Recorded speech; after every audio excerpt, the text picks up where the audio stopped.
Welcome to How To with Howco, the podcast that connects you with Howco team members who share their time-tested insights and knowledge covering all aspects of the car wash industry.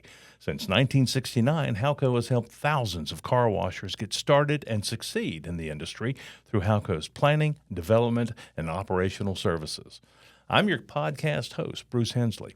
In this episode, Howco's CEO and President Chuck Howard will discuss some of the top reasons that many car washes fail and will offer advice and help avoid failure. Hi, Chuck, and welcome to episode number 2. Hi, Bruce. Glad to be here. In your experience, which goes, 56 years or so at this point, what are the top reasons a car wash might fail within the first few years of business? Well, Bruce, you might think that it would be poor location, and that certainly would be one reason if the site is difficult to access or maybe not on the front row or just a bad location. But often those can be overcome with a good operation, good management. Probably the top reason is kind of do-it-yourself mentality, not taking good advice from your professionals that help you design, or maybe not taking their advice at all, doing it all on your own and kind of build it as you go. Another reason might be absentee ownership, which is not all bad, but if the owner is not going to be there, certainly needs good management and a good operating system for the managers and the employees to follow. And of course, quality is always a question.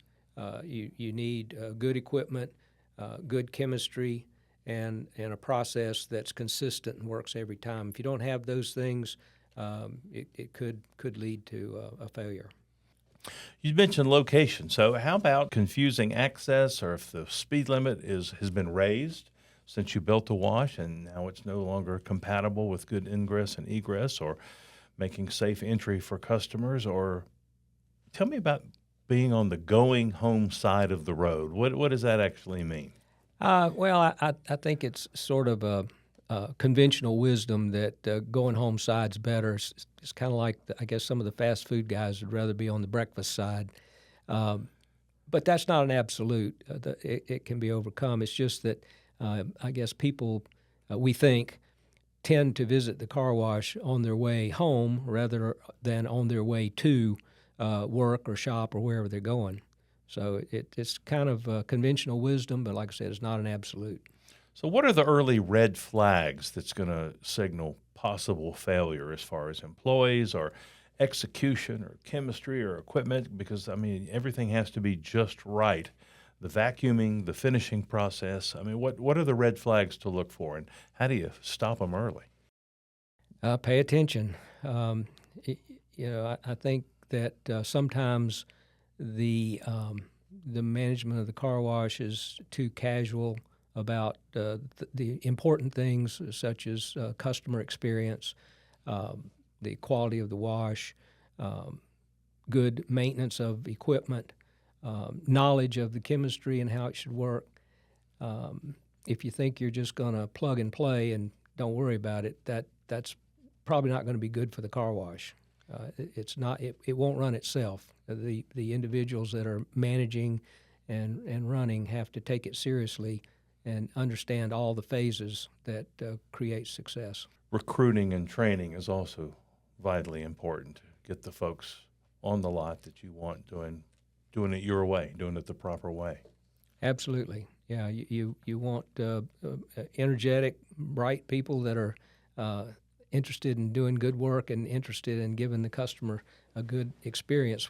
Whether you're a self-serve or in-bay automatic or express or flex, there are employees around that contribute to the customer experience.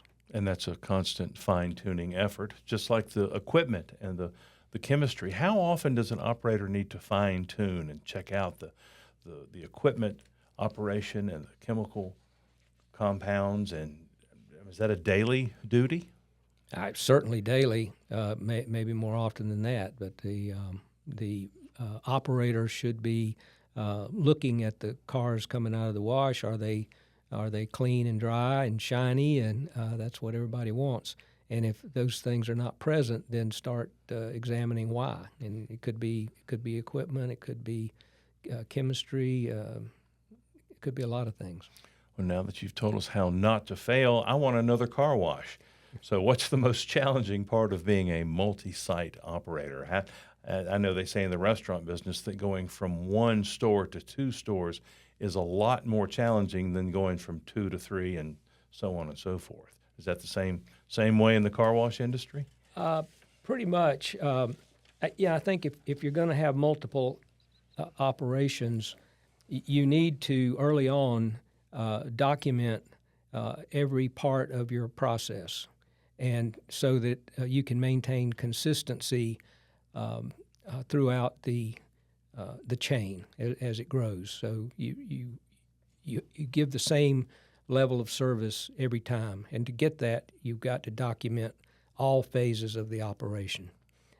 And I kind of stole that quote from Michael Gerber's book, The E-Myth, where he talks about multiple operations and success. And he lists 5 or 6 things that a multi-site operator must do to be successful. And I'll quote, must be of value for customers, employees, and vendors, must operate with the lowest level of skill, document all phases of the operation, stand out as a place of impeccable order, and be uniform with colors and shapes.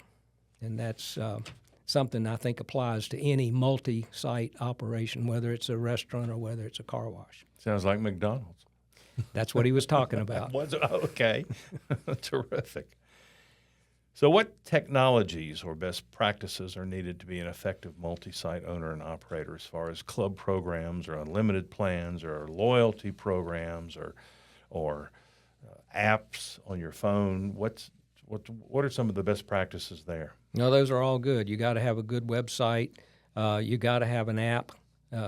And, people today are so used to using their phone or their iPad or whatever to purchase things. That if you've got a good app where they can make their purchase ahead of time, that goes a long way. And certainly we've seen a rapid growth in club plans or unlimited plans, whatever you want to call them. Then, of course, that goes a long way. It keeps your customer coming back. It ties the customer to you, brings in consistent revenue, whether it's raining or not. So all of those are important to have a successful operation. What are your thoughts on live video, whether it's to document employees or possible claims that a customer may have, to license plate readers? I mean, video's key now, isn't it? There's a lot of video being used, and yes, it's very helpful for a lot of reasons, for monitoring production at the wash. You mentioned claims. Sometimes having video before and after can help with that. So yeah, video license plate recognition, that's used a lot now. It may take the place of the RFID tags. Almost every car wash has some sort of video, if it's nothing more than for security. And phone applications, apps as they're called, and credit cards now, they've pretty much wiped out the cash business, I suppose. There are operations, that are cashless, that they only accept credit cards, and probably going to see more of that going forward. What other advice can you give for avoiding failure? Work hard. Yeah. Pay attention. Look around.